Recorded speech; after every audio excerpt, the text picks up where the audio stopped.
तो श्री रूप सनातन जी जो कि भगवान के परिकर हैं, अभी तक कैसे जगत में रहकर भजन करना है इसकी शिक्षा दे रहे थे।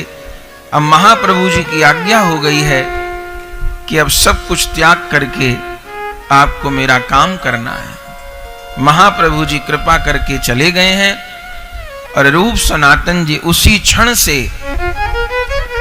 अब हम कैसे निस्तार अपना करें, हम कैसे इस चक्र से बाहर जाएं, योजना बना रहे हैं। धीरे धीरे करके समय बीत रहा है, अवसर देख रहे हैं कि वो अवसर कब आएगा। महाप्रभु जी की कृपा तो हो ही गई है, पर उन्होंने कहा है अपने आप अवसर आएगा।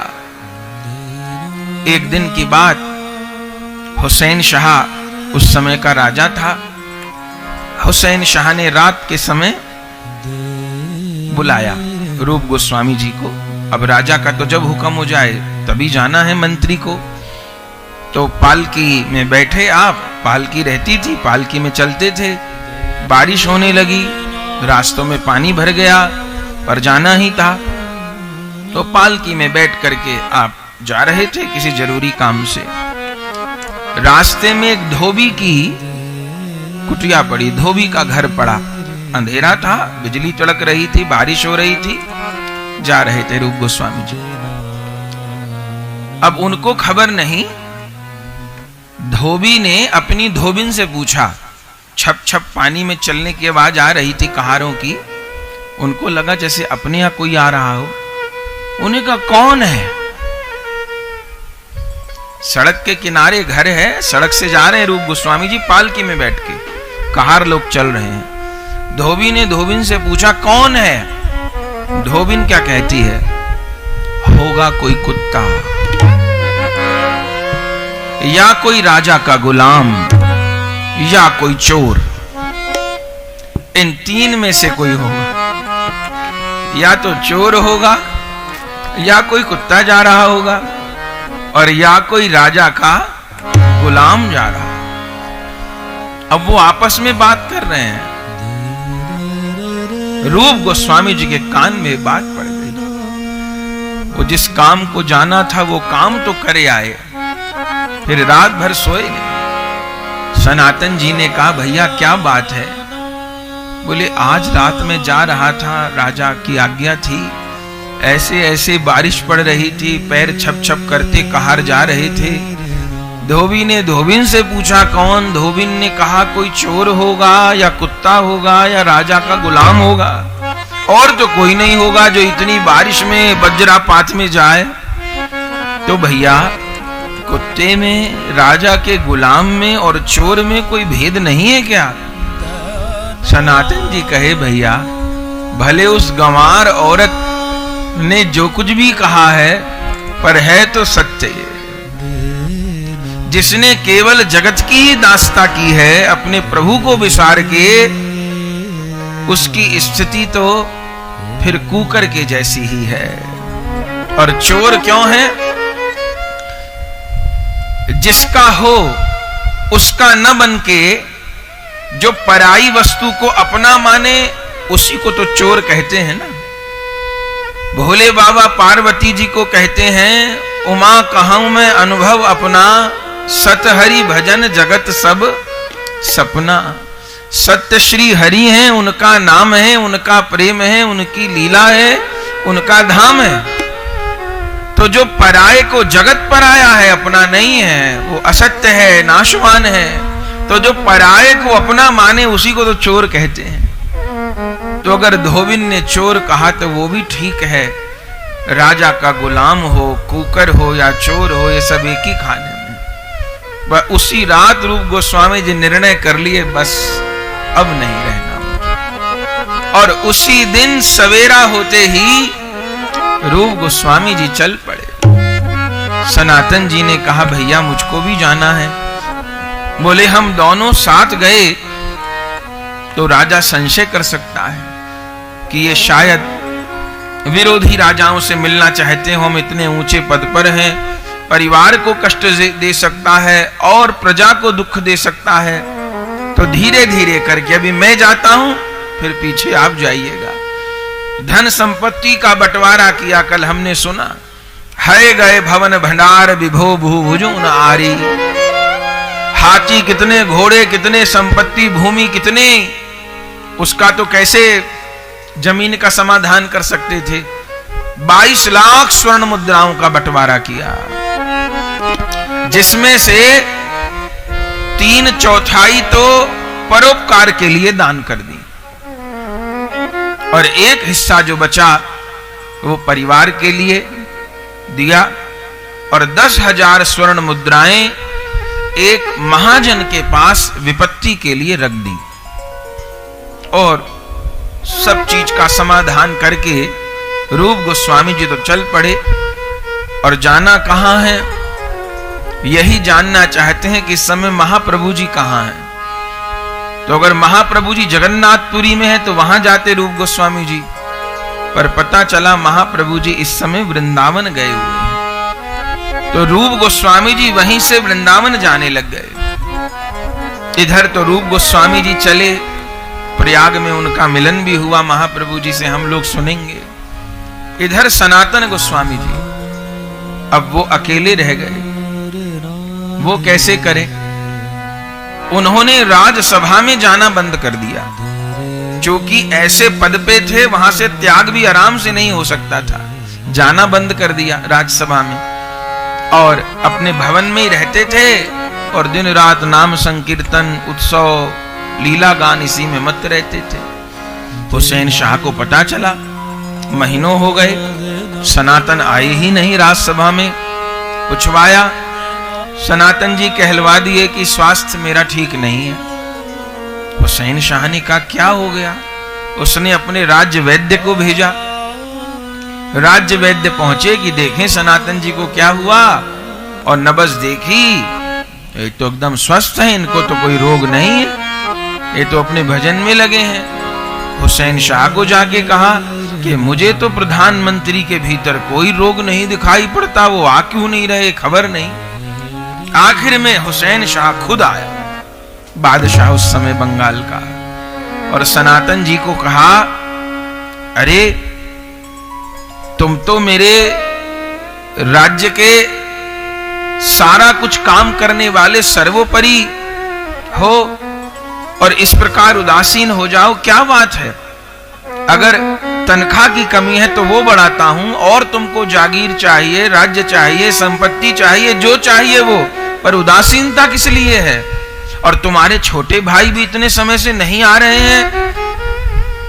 तब सनातन जी ने स्पष्ट कह दिया, महाराज अब मेरे से ये नौकरी होगी नहीं। अरे क्या कारण है? कि अब मुझसे ये नौकरी नहीं होगी। अब जितना जीवन बीत गया सो बीत गया, अब शेष जीवन केवल हमको प्रभु की सेवा में ही देना है। ऐसे तुम त्याग पत्र नहीं दे सकते। तुमको पता है तुम किस पद पर हो, मेरी सारी वित्तीय व्यवस्था, मेरी सारी राज की व्यवस्था देखते हो, कैसे ऐसे छोड़ के जा सकते हो? मैं तुमको त्याग पत्र नहीं देने दूंगा, और अगर तुमने मेरी बात नहीं मानी तो फिर मैं तुमको कारागार में डाल दूंगा।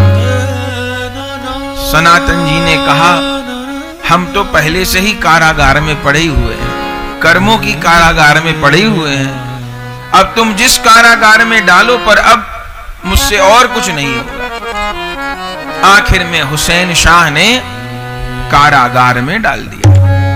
आज भी रामकेली ग्राम में वो कारागार भी है जहां सनातन गोस्वामी जी को बंद किया गया, कारागार में डाल दिया। इधर बंगाल में हुसैन शाह का राज था और उड़ीसा में हिंदू राजा प्रताप रुद्र जी का राज था, और इन दोनों का संघर्ष चलता ही रहता था। हुसैन शाह युद्ध के लिए गया, फिर एक बार आया कि अभी भी मेरे साथ चलो, मैं युद्ध के लिए जा रहा हूं, व्यवस्था को संभालो। सनातन जी ने कहा, नहीं, मैं अब नहीं जा पाऊंगा। आखिर में वहीं कारागार में छोड़ के हुसैन शाह युद्ध के लिए चला गया। सनातन जी कारागार में ही रह गए। उस समय जो कारागार का जेलर था उसका नाम था हबू काजी।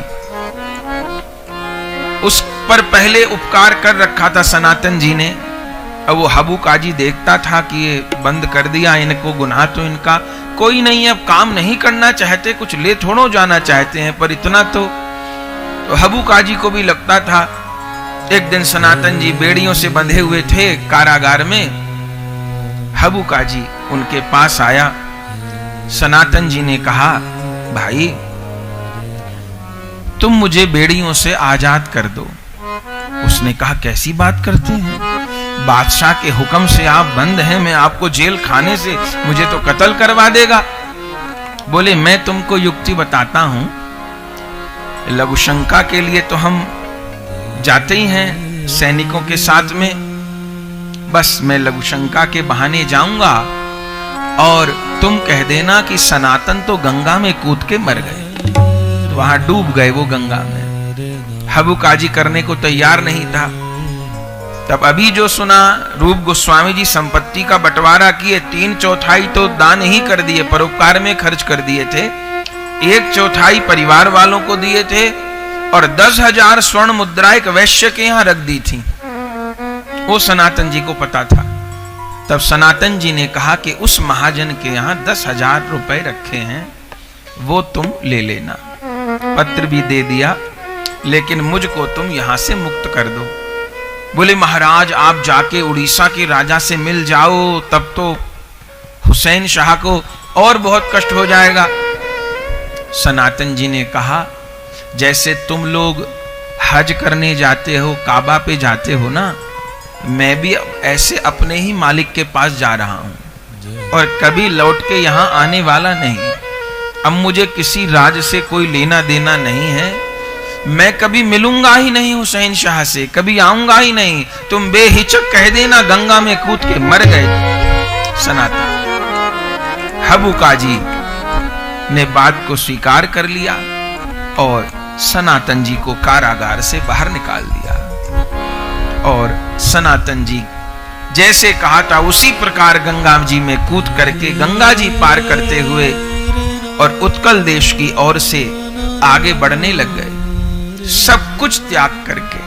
इसी बात को नाभाजी ने भक्तमाल जी में लिखा है, जिसका कल हमने पाठ किया था। यह सुखानित विचार वास वृंदावन कीनो, जथा लाभ संतोष कुंज करवा मन दीनो। यह सुख अनित विचार। चल पड़े आप, आपके साथ आपका एक सेवक चला जिसका नाम था ईशान, वो अंग सेवक था, वो भी रहा साथ में। आ गया पैदल चलते चलते, जाना जगन्नाथपुरी जाते थे कि महाप्रभु जी वहां होंगे, पता चला महाप्रभु जी वृंदावन गए हुए हैं।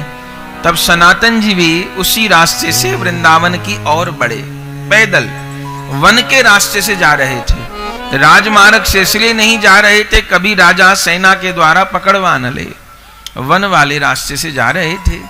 चलते चलते चलते चलते चलते एक पर्वत पड़ा, उस पर्वत को पार करना पड़ता था, और उस पर्वत और उसकी तलहटी वाले क्षेत्र में एक भुइया नामक जमींदार का आधिपत्य था। जैसे सनातन जी ईशान आए, उस जमींदार ने बड़ा स्वागत किया, भोजन की व्यवस्था, रहने की व्यवस्था, सब कुछ की। सनातन जी को लगा ये हमको जानता तो है नहीं, इतना स्वागत सत्कार हमारा क्यों कर रहा है। समझदार तो बहुत थे। जो साथ में ईशान सेवक था उससे कहा, क्या तेरे पास कुछ पैसे हैं, तू कुछ लेके आया है क्या? कहता है, हाँ मैंने 7 अशर्फियां रख ली हैं।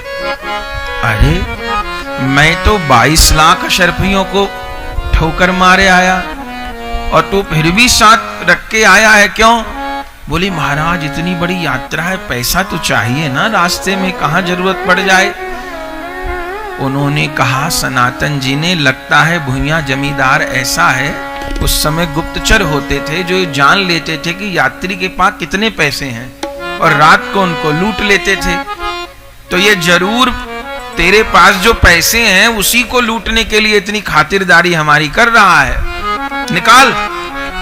उसने 7 अशर्फी निकाल दी और ले करके भुइयां जमींदार के पास गए सनातन जी और कहा, भैया ये 7 अशर्फी हैं, इनको रख लो। बोले नहीं नहीं नहीं। बोले नहीं भैया, हम लोग तो राहगीर हैं, रास्ते में कोई और लूट लेगा, तो इसको आप रख लो और हम लोग अभी ही जा रहे हैं। तो अशर्फी दी। तब उस भुइयां जमींदार ने कहा, सनातन जी मैंने पहले ही पता लगा लिया था आपके सेवक के पास 8 अशर्फियां हैं। मेरे गुप्तचरों ने पहले ही पता लगा लिया था। मैं यही काम करता हूं, राहगीरों को रखता हूं, भोजन करवाता हूं और उनका फिर रात को जो भी धन सामान होता है लूट लेता हूं। वो नहीं देते तो उनका कत्ल कर देता हूं, मार देता हूं उनको। इसी से मेरी जमींदारी चलती है। पर आपने अब मुझे बिना मांगे ही पैसे दे दिए तो मुझे नहीं चाहिए, आप ये रख लो और मैं आपको पर्वत भी पार करवा दूंगा। सनातन जी ने कहा, ना भैया तुम रखो, हमको जरूरत नहीं, आगे कोई लूटेगा, तुम ही रखो। ठीक है। तब उस भुइयां जमींदार ने पर्वत पार करवा दिया। सनातन जी को ईशान भी साथ थे, आगे बढ़े। सनातन जी ने फिर पूछा, मैंने तुझसे पूछा था तेरे पास कितनी अशर्फी हैं, तूने कहा था 7 और वो जमींदार कह रहा था कि तेरे पास 8 हैं, तो तेरे पास 7 हैं कि 8 हैं? बोले हैं तो 8, पर मैंने 7 इसलिए बताई कि फिर 8 देनी पड़ जाएंगी, तो एक अभी और है मेरे पास। तब सनातन जी ने हाथ जोड़ लिए। बोले भैया तेरा मेरा संग चलेगा नहीं, क्योंकि तू पैसे के सहारे वृंदावन जा रहा है और मैं गौर हरि की कृपा के सहारे वृंदावन जा रहा हूं, तो तेरा मेरा संग चलेगा नहीं, अब तू यहीं से लौट जा। उसने कहा नहीं, मैं तो आपकी सेवा के लिए। बोले नहीं, सेव्य का सुख जान के ही सेवा होती है, स्वतंत्र चेष्टा से सेवा नहीं होती है। तो वहां से ईशान को भी आपने त्याग दिया, फिर आप अकेले ही चले। चलते चलते चलते हाजीपुर पहुंचे। हाजीपुर में आप थे। हाजीपुर में उस समय सनातन गोस्वामी जी के शरीर संबंध में बहनोई लगते थे। उनका नाम था श्रीकांत शर्मा। वो भी हुसैन शाह के यहां नौकरी करते थे। उनका काम था सैनिकों के लिए घोड़े, बंदूकें, तलवारें ये इकट्ठा करना। तो वो घोड़ों के जानकार थे। उस समय हाजीपुर में घोड़े मिलते थे, तो वो श्रीकांत शर्मा वहां घोड़े लेने आए हुए थे हाजीपुर में। सनातन जी वहीं कहीं किनारे पर बैठे थे, उस दिन विश्राम कर रहे थे। देखा, पहले तो पहचान नहीं पाए, फिर पास में ध्यान से देखा, अरे अमरदेव जी आप यहां क्या कर रहे हैं? पता चला सब प्रधानमंत्री के पद से इस्तीफा दे आए और अब फकीर होने जा रहे हैं। अब उस श्रीकांत ने बहुत समझाया, संसार तो अपने तरीके से समझाते ही है। अरे ये सनातन जी ये कैसा निर्णय ले लिया, ये क्या कर रहे हो? अरे ऐसा होता है, इतना बड़ा पद छोड़ दिए, सब संपत्ति छोड़ दिए, बाबा जी बनने जा रहे हो, ऐसा है वैसा है, घर में रह के भजन नहीं हो सकता, अभी भी चलो मैं बात करवा दूंगा, राजा से माफी मांग लेना, ऐसा होगा। सनातन जी कहे नहीं, अब जो होना था हो गया, मेरा भाई रूप भी चला गया, मैं भी उसी रास्ते पे जा रहा हूं। जब श्रीकांत जी ने देखा कि अब ये नहीं मानने वाले, तब उन्होंने कहा चलो ठीक है, अब जाना है तो जाओ, लेकिन कुछ पैसे तो रख लो, रास्ते में तो पैसों की जरूरत पड़ेगी। सनातन जी बोले नहीं, अब केवल कृपा के सहारे निकले हैं, अब उसको भूखा रखना होगा तो भूखा रखेगा और उसको भोजन कराना होगा तो भोजन कराएगा। दुनिया का बनकर देख लिया, अब हरि का बनकर देख जरा, हरि नाम में कितनी मस्ती है, तू नाम सिमर कर देख जरा। अब पूरी तरह से हरि का आश्रय लेके ही हमको देखना है, पैसे नहीं ले रहे। अच्छा तो एक काम करो, एक कंबल ले लो। आप जा रहे हो वृंदावन में, वहां बहुत सर्दी होती है उत्तर भारत में, ये तो पूष का महीना है, इधर बंगाल में इतनी सर्दी नहीं जितनी उत्तर भारत में होती है।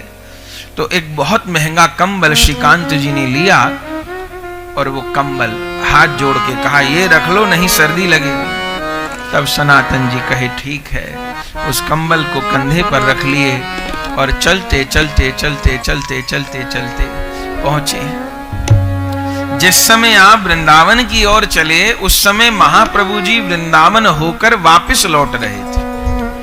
महाप्रभु जी 3 महीना वृंदावन वास किए, राधा कुंड कृष्ण कुंड का प्राकट्य किया और फिर आप वापस जगन्नाथपुरी के लिए लौट रहे थे। तो प्रयागराज में रूप गोस्वामी जी से मिलन हुआ था और काशी में महाप्रभु जी का सनातन गोस्वामी जी से मिलन हुआ था। रूप गोस्वामी जी को 10 दिन प्रयागराज में रहकर महाप्रभु जी शिक्षा दिए, उसको रूप शिक्षा कहते हैं। और सनातन गोस्वामी जी को वही शिक्षा महाप्रभु जी काशी में 2 महीने तक दिए, उसको सनातन शिक्षा कहते हैं।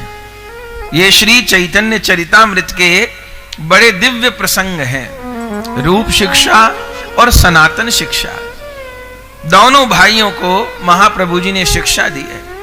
चलते चलते चलते सनातन गोस्वामी जी जब काशी पहुंचे हैं और वहां पूछ रहे हैं, सभी से पूछते थे, यहां आपने महाप्रभु जी को देखा, गौर हरि को देखा, मणिकर्णिका घाट पर आप विराजमान थे।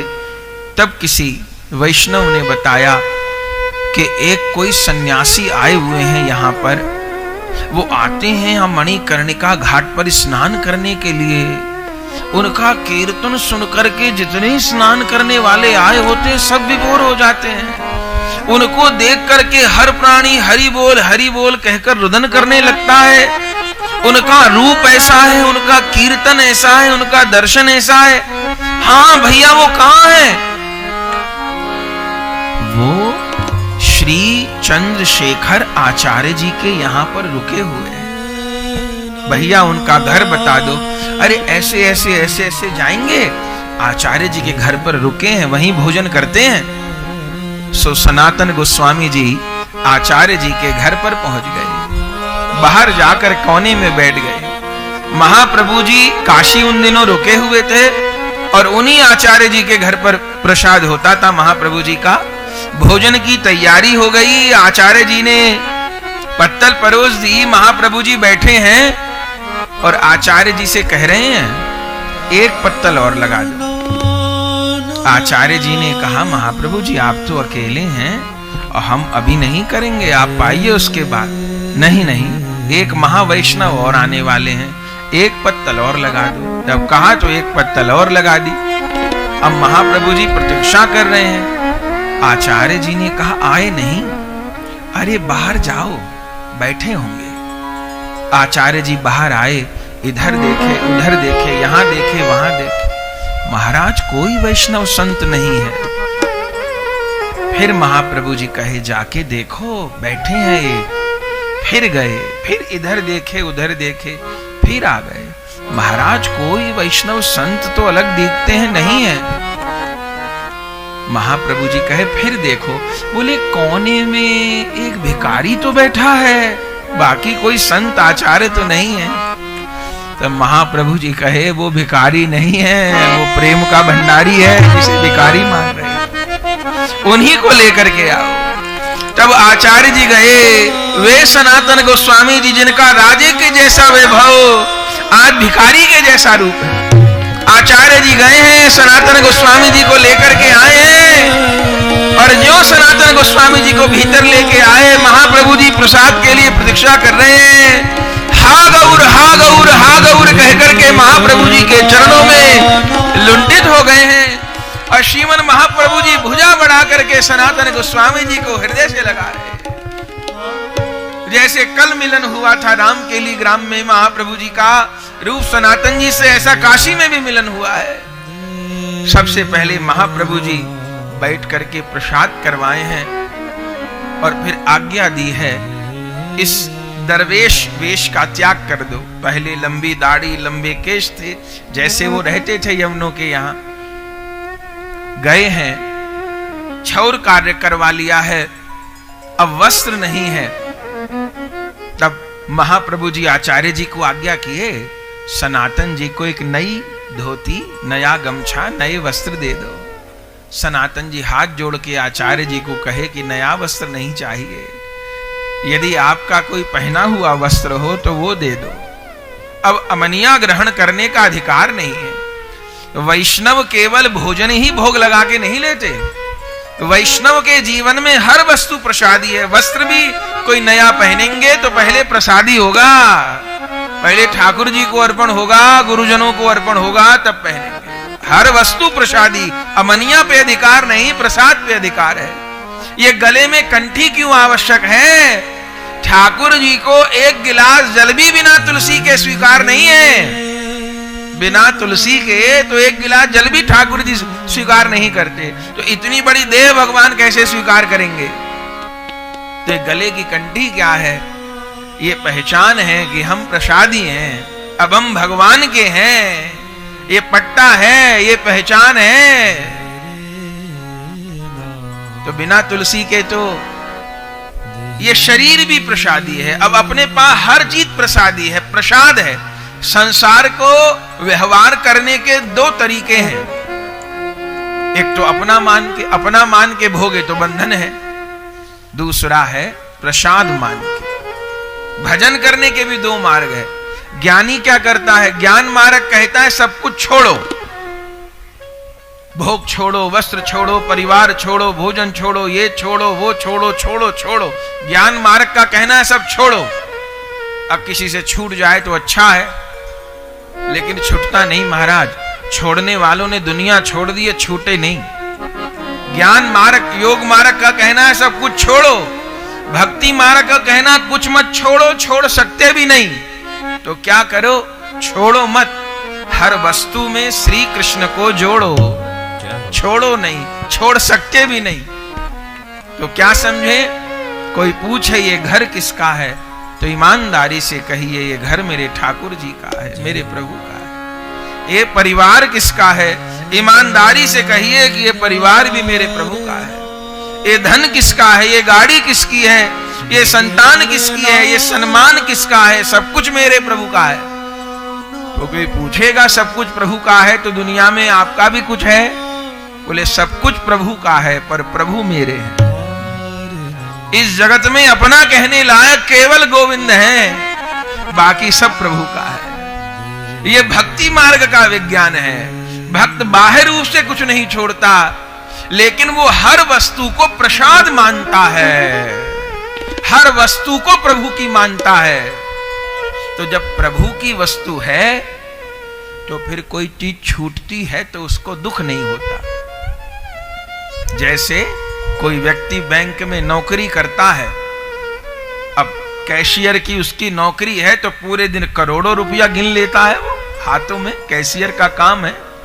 लेकिन उन पैसों का व्यवहार करते हुए उसको कोई सुख नहीं होता, दुख नहीं होता। बैंक में डकैती पड़ जाए तो उसको दुख नहीं होगा, और बैंक को बहुत लाभ हो जाए तो उसको सुख नहीं होगा। उसको तो जो तनख्वाह मिलनी है उतनी ही तनख्वाह मिलनी है, उसकी नौकरी है। क्योंकि वो जानता है कि ये धन मेरा नहीं है, सरकार का है। मैं तो केवल गिनने के लिए बैठा हूं, ठीक ठीक हिसाब किताब करने के लिए बैठा हूं। हाँ, हिसाब किताब में गड़बड़ न हो जाए। हिसाब किताब में गड़बड़ हुई तो मैं फिर दंड का अधिकारी होऊंगा।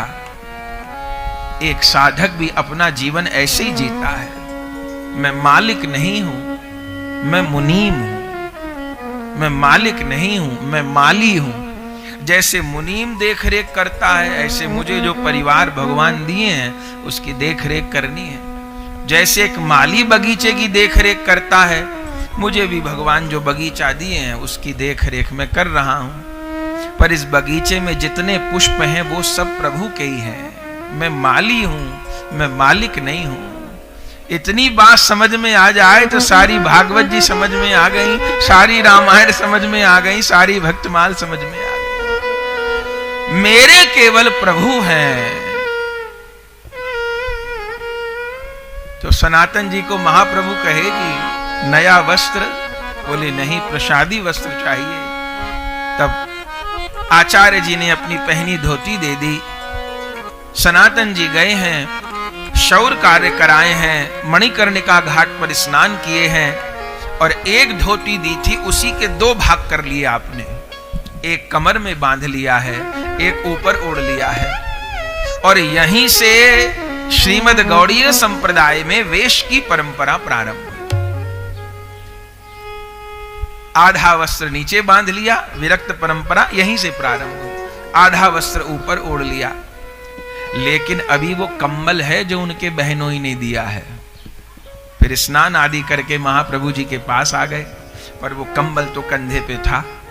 महाप्रभु जी बात भी करें, थोड़ी थोड़ी देर में कंबल भी देख लें, चर्चा भी करें, फिर थोड़ी देर में ऐसे कंबल को भी देख। कहा कुछ नहीं। जब सनातन गोस्वामी जी को लगा ये महाप्रभु कंबल को, अरे जब सब त्याग आए तो उस संसार की अब कोई निशानी भी नहीं रहनी चाहिए। कहा कुछ नहीं। महाप्रभु बात करते करते देख लेते कंबल को।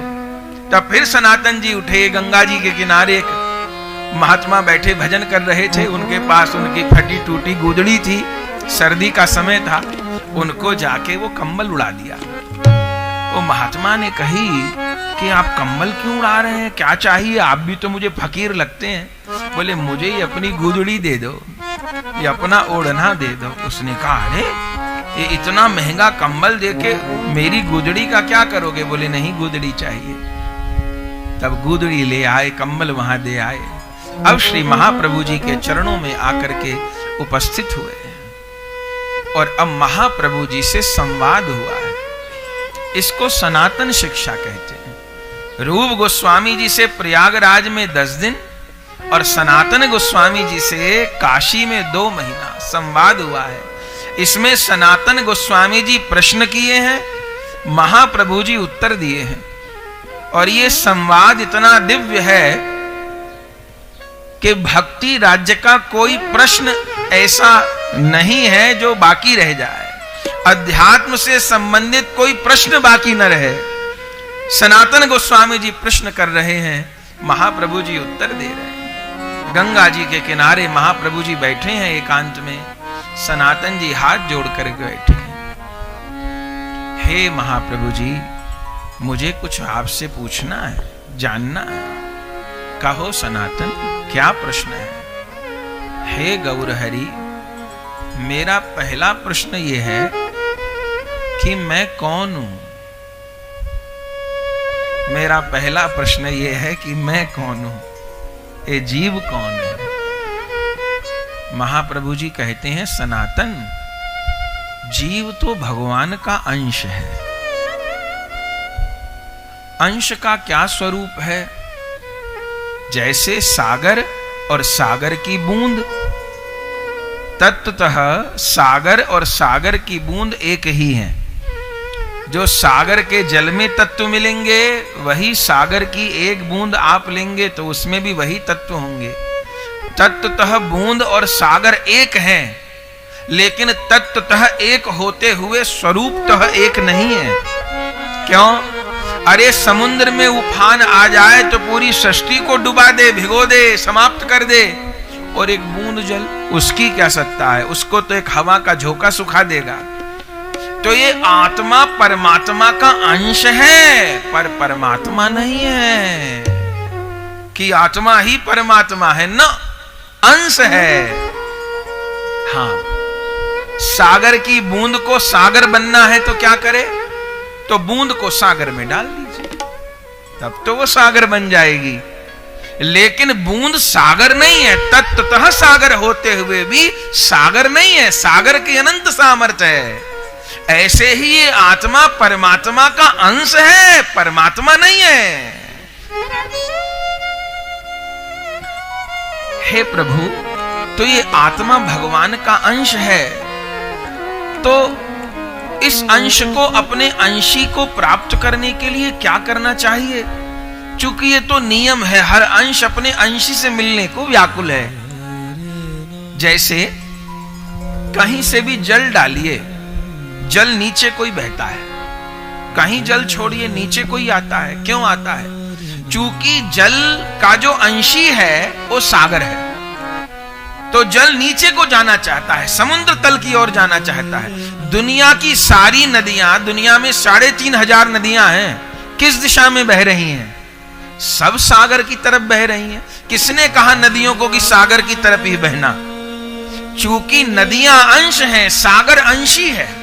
हर अंश अपने अंशी से मिलना चाहता है। अग्नि जोड़िए, दीपक जोड़िए, अग्नि की शिखा कहां को जाती है? नीचे को जाती है कि नहीं? ऊपर को जाती है। ये अग्नि की शिखा ऊपर को क्यों जाती है? क्योंकि अग्नि के अंशी सूर्य हैं। अग्नि अपने अंशी से मिलना चाहती है। हे सनातन, संसार के जितने भी जीव हैं सब आनंद ही क्यों चाहते हैं? हम आप सब आनंद ही क्यों चाहते हैं? सुख ही क्यों चाहते हैं? दुख क्यों नहीं चाहते? अरे दुनिया में कोई बुरे से बुरा व्यक्ति भी है, वो भी क्या दुख चाहता है? अरे दारू पीने वाला दारू पी रहा है, दारू पी के चाह तो सुखी रहा है ना वो भी। बुरा काम करने वाला बुरा काम कर रहा है, पर बुरा काम करके खोज तो वो सुख ही रहा है, भले गलत दिशा में खोज रहा हो। हम सब सुख ही क्यों चाहते हैं? हम सब आनंद ही क्यों चाहते हैं? दुनिया में कोई ऐसा प्राणी मिलेगा जो दुख चाहता हो? सुख ही क्यों चाहते हैं? क्योंकि जिसके अंश हैं वो सुख का सिंधु है। जिसके अंश हैं वो आनंद का सिंधु है। जो आनंद सिंधु सुख राशि, सी करते त्रैलोक सुपासी। सो सुख धाम राम असनामा, अखिल लोकदायक विश्रामा। वो आनंद का सिंधु है। इसलिए आत्मा अपने अंशी को प्राप्त करना चाहती है। तो अपने अंशी को प्राप्त करने का क्या मार्ग है? दो मार्ग हैं सनातन। एक तो मोक्ष का मार्ग है, एक भक्ति का मार्ग है। मोक्ष का मार्ग क्या है? इसमें आत्मा का परमात्मा में विलय हो जाता है। मोक्ष में क्या सुख है? मोक्ष में ना दुख है ना सुख है। मोक्ष न्यूट्रल अवस्था है, उदासीन अवस्था है।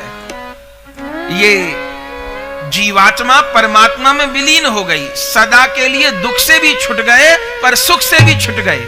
ऐसा समझिए कि एक बड़े कड़ाह में बूरा घोटी जा रही थी। आपने कहीं देखी हो बूरा घुटते, बड़े कड़ाह में घोटी जा रही थी। ठीक, बूरा घुट रही थी, छिटक छिटक के एक कण बाहर जा रहा था। पास में एक चेटा वो जो बूरा का कण छिटक करके आ रहा था उसको खा लेता था। बड़ी मीठी लगती थी बूरा उसको। वो खाता रहा। मन में सोचा कि एक एक कण छिटक के आ रहा है, कितना आनंद, तो इस बूरा के कड़ाह में कितना आनंद होगा। तो वो बूरा का कण खाते खाते बूरा के कड़ाह पे चढ़ के बूरा के कुंड में ही जा गिरा। तो क्या हुआ? घुटते घुटते वो भी बूरा ही बन गया। तो बताइए पहले सुखी था कि बाद में सुखी था? मोक्ष में दुख की भी निवृत्ति है पर सुख की भी निवृत्ति है। रसगुल्ला खाने में स्वाद है कि रसगुल्ला बनने में स्वाद है? मोक्ष है रसगुल्ला बनना और भक्ति है रसगुल्ला खाना। मोक्ष की अवस्था में जीवात्मा का भगवान में विलय हो जाता है। दुख से तो निवृत्ति हो गई सदा के लिए, पर सुख से भी निवृत्ति हो गई। अब लीला का, सेवा का, धाम का सुख कभी प्राप्त नहीं होगा, क्योंकि विलय हो गया, अस्तित्व ही खत्म हो गया। जिस उपकरण से भगवान का प्रेम सुख पाना था वो उपकरण ही खत्म हो गया, विलय हो गया। भक्त मोक्ष नहीं चाहते। भक्त जन का भी मोक्ष होता है, पर भक्तों का कैसा मोक्ष होता है? भक्तों का आवागमन से मोक्ष होता है। भक्तों का संसार के दुख सुख से मोक्ष होता है। भगवान के धाम और भगवान की लीला से मोक्ष नहीं होता। तो दो मार्ग हैं। ज्ञानी और योगी अपने स्वरूप का विलय कर देते हैं, लेकिन भक्त अपने स्वरूप का विलय भगवान में नहीं करता। तो भक्त कौन सुख को पाता है? भक्त अपनी भावना के अनुसार भक्ति करके भगवान के लीला राज्य में स्वरूप को पा लेता है। दास्य भाव से भजन करता है तो सेवक रूप में, सखा भाव से भजन करता है तो भगवान के सखाओं में शामिल हो जाता है। अगर वात्सल्य भाव से भजन करता है तो वात्सल्य रस को पा लेता है। मधुर भाव से, जिस भाव से भजन करता है उसी रस को, उसी स्वरूप को प्राप्त कर लेता है। तो हे प्रभु, ये भक्ति कैसे की जाती है?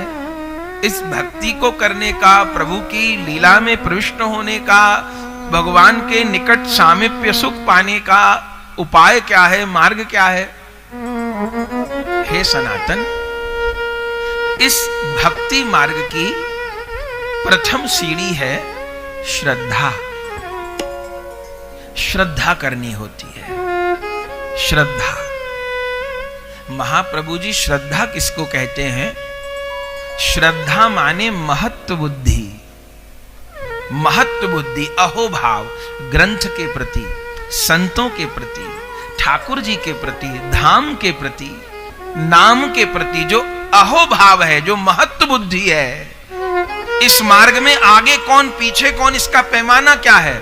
जिसके भीतर जितनी अधिक श्रद्धा है वो उतना अधिक आगे है, और जिसके भीतर जितनी कम श्रद्धा है वो इस मार्ग में उतना पीछे है। श्रद्धा ही पैमाना है आगे और पीछे होने का। ये श्रद्धा कैसे प्राप्त होती है महाप्रभु जी? श्रद्धा प्राप्त होती है सनातन सत्संग की कृपा से। जब सत्पुरुषों का हम लोग सत्संग श्रवण करते हैं, जब हम सत्पुरुषों की सन्निधि करते हैं, तब धीरे धीरे धीरे धीरे श्रद्धा उत्पन्न होती है। जैसे जैसे सत्संग सुनते हैं महत्व बुद्धि होती है, नाम के प्रति, नामी के प्रति, धाम के प्रति, भजन के प्रति। फिर इस श्रद्धा से अगली सीढ़ी क्या है सनातन? इस श्रद्धा के बाद अगली सीढ़ी है साधु संग। श्रद्धा से व्यक्ति जुड़ता है सत्संग से। पहले देह से जुड़ता है, किसी के कहने से जुड़ता है, चलो हम सत्संग सुनते हैं, चलो ये करते हैं। किसी भले लोभ से जुड़ता है, जिस भी कारण से जुड़ता है। पर जैसे मन में श्रद्धा उत्पन्न हो जाती है, तब दूसरी सीढ़ी आती है जिसको कहते हैं साधु संग। ये साधु संग क्या होता है? मन के द्वारा सत्संग का, सत्पुरुष का जो संग है उसको साधु संग कहते हैं। केवल शरीर के संग को संग नहीं कहते। जैसे ये बिजली के तार फैले हैं, तार से तार जोड़ना हो, किसी ने बाहर से तार को लेके आपस में गांठ लगा दी, बोले जी हो गया संग, करंट पास हो जाएगा? नहीं होगा। बोले हमने तो तार से तार मिला रखा है, क्यों पास नहीं हो रहा? बोले ये तरीका नहीं है। क्या तरीका है? ये तार जो काले काले दिख रहे हैं, इनके अंदर एक तार है। पहले ऊपर का आवरण हटाएं, फिर अंदर तार है, फिर उसके अंदर एक तार है, फिर उसके अंदर एक तार है। तार के भीतर तार है तांबे का। ये तार का ऊपर आवरण हटा करके वो भीतर के तांबे वाले तार से दूसरे तार में जब गांठ लगाएंगे तो करंट आने में 2-4 दिन नहीं लगेंगे, 2-4 घंटे नहीं लगेंगे, 2-4 मिनट नहीं लगेंगी। तार जुड़ते ही प्रकाश होगा। होगा कि नहीं होगा? होगा। भले ट्रांसफार्मर 10 किलोमीटर दूर हो, घर में तार जुड़ा है तो अभी प्रकाश होगा। और एक बात और, भले ट्रांसफार्मर घर में लगा हो और तार नहीं जुड़ा हुआ तो अंधेरा होगा। उसी अयोध्या के उसी महल में श्री राम रहते हैं और उसी महल में मंथरा भी रहती है। वो साक्षात परमात्मा लीला कर रहा है, भरत जी जैसे महापुरुष लीला कर रहे हैं, पर उस मंथरा को कोई लाभ नहीं। भले घर में ट्रांसफार्मर लगा हो, तार नहीं जुड़ा होगा तो लाभ प्राप्त नहीं होगा। पहला स्तर श्रद्धा है सनातन, दूसरा साधु संग है। इस साधु संग वाले स्तर पे क्या क्या घटना होती है महाप्रभु जी? इस साधु संग वाले स्तर पे सनातन गुरु शरणागति हो जाती है, गुरु पादाश्रय हो जाता है। गुरु पादाश्रय का क्या रूप है? गुरुदेव कृपा करके नाम मंत्र प्रदान करते हैं, और जिस समय गुरु किसी जीव को आश्रय प्रदान करते हैं, उस जीव के लिए प्रार्थना करते हैं, उस जीव को अपने खाते में लिख लेते हैं। बोले गुरुदेव के आश्रय की जरूरत क्या है? गुरुदेव का स्वरूप क्या है? गुरुदेव भगवान के नित्य परिकर हैं। श्री कृष्ण की कृपा ही गुरु के रूप में अवतरित हुई है। गोविंद की कृपा ही, गोविंद ने अपने जन को ही गुरु के रूप में भेजा है। गुरुदेव सत्य संकल्प हैं, उनका एक भी संकल्प असत्य नहीं होने वाला, वो सत्य संकल्प हैं। भगवान का वचन है, राम सदा सेवक रुचि राखी। श्री राम भगवान अपने सेवक की प्रत्येक रुचि को रखते हैं, प्रत्येक संकल्प को पूरा करते हैं। तो गुरु शरणागति का फल क्या होता है? जब हम गुरुदेव के संकल्प में आ जाते हैं तो गुरु संबंध से भगवान जीव को स्वीकार करते हैं, सीधे स्वीकार नहीं करते। जिसके लिए गुरु प्रार्थना करते हैं भगवान उसको स्वीकार करते हैं। तो केवल स्वीकार करने से बात पूरी हो जाएगी? जैसे स्कूल में दाखिला लिया तो पढ़ना भी पड़ेगा, दोनों काम करने पड़ेंगे। स्कूल में दाखिला भी लेना पड़ेगा, पढ़ना भी पड़ेगा। लेकिन कोई 10 साल तक स्कूल गया ही नहीं, दाखिला लेने के बाद एक दिन पढ़ा ही नहीं, तो क्या होगा? तो संसार वाले स्कूल में तो नाम काट दिया जाएगा, यही होगा ना, आए नहीं नाम काट दिया जाएगा। पर भक्ति वाले विद्यालय का नियम यह है कि यहां नाम नहीं कटता कभी, यहां नाम कभी नहीं कटेगा। नाम लिखा गया तो कटेगा नहीं, और भजन नहीं किए तो क्या होगा फिर?